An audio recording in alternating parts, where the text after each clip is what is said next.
पिछले कुछ सालों से मोदी गवर्नमेंट लगातार कोशिश कर रही है कि भारत अपने हथियार खरीदने के लिए जो बिलियन ऑफ डॉलर्स खर्चता था वो पैसा जितना कम हो सके उतना ही कम देश से बाहर जाए। वेपन्स की जो डील्स साइन हो रही हैं, जो भी नए टेंडर्स और request for information documents float किए जा रहे हैं, उनमें साफ तौर पर मेंशन किया जा रहा है कि हथियारों को मेक इन इंडिया के तहत इंडिया में ही मैन्युफैक्चर किया जाएगा, जिसके चलते अमेरिका, रशिया, फ्रांस जैसे देशों की कई सारी बड़ी बड़ी defence manufacturing companies Indian companies के साथ टाई अप करके इंडिया में ही हथियार मैन्युफैक्चर करने के लिए रेडी हो रही हैं, क्योंकि ऐसा करने से ये कंपनीज इंडिया में आकर न सिर्फ इंडियन आर्म्ड फोर्सेस के लिए हथियार मैन्युफैक्चर करेंगी, बल्कि यहाँ पर हथियार मैन्युफैक्चर करके दूसरे देशों को भी एक्सपोर्ट कर पाएंगी। भारत एक बड़ा देश है, हमारे पड़ोस में पाकिस्तान और चाइना जैसे देश हैं, जिनके साथ हमारा कुल 6,800 किलोमीटर से ज्यादा का लैंड बॉर्डर लगता है। इसके साथ ही 7,500 किलोमीटर से ज्यादा की हमारी कोस्ट लाइन भी है, जिसके चलते हम इंडियन आर्मी, इंडियन एयरफोर्स और इंडियन नेवी के लिए ज्यादा संख्या में हथियार खरीदते हैं और ऑर्डर्स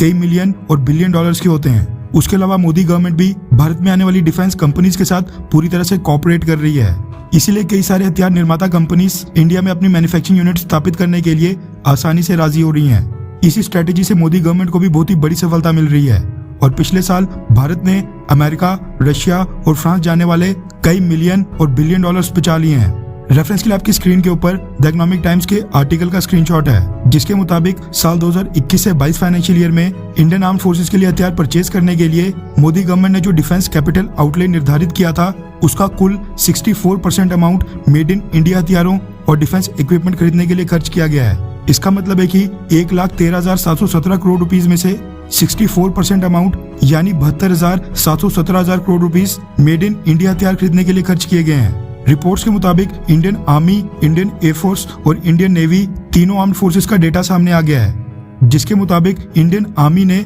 72%, इंडियन नेवी ने 65%, जबकि इंडियन एयरफोर्स ने 59% फंड्स भारत में मैन्युफैक्चर हथियार खरीदने के लिए खर्च किए हैं। इंडियन एयरफोर्स की परसेंटेज सबसे कम इसीलिए है क्योंकि गवर्नमेंट द्वारा राफेल फाइटर जेट्स और S-400 मिसाइल डिफेंस सिस्टम के लिए पेमेंट की गई थी, वरना इंडियन एयरफोर्स की परसेंटेज भी ज्यादा होती। अगर आप ये सोच रहे हैं कि सरकार अपनी अचीवमेंट से खुश है, तो ऐसा बिल्कुल नहीं है, क्योंकि अगले साल यानी साल 2022 से 23 फाइनेंशियल ईयर में मेड इन इंडिया हथियारों के ऊपर स्पेंडिंग के लिए मोदी गवर्नमेंट ने अपना टारगेट 64% से बढ़ाकर 68% का रखा है। भारत की तीनों आर्म्ड फोर्सेस को भी अपने सेपरेट टारगेट दिए गए हैं। इंडियन आर्मी को 75%, इंडियन नेवी को 70%, जबकि इंडियन एयरफोर्स को 62% का टारगेट दिया गया है। इसी के साथ मोदी गवर्नमेंट द्वारा कुछ नए रूल्स भी फ्रेम किए गए हैं, जिनके मुताबिक सहमत हुए रेशियो और परसेंटेज को अचीव नहीं किया गया तो फिर इसके लिए डिटेल्ड एक्सप्लेनेशन देनी पड़ेगी और लिमिट से ऊपर की डील साइन करने के लिए डिफेंस मिनिस्ट्री का स्पेशल अप्रूवल लेना पड़ेगा, जो ये साफ दर्शाता है कि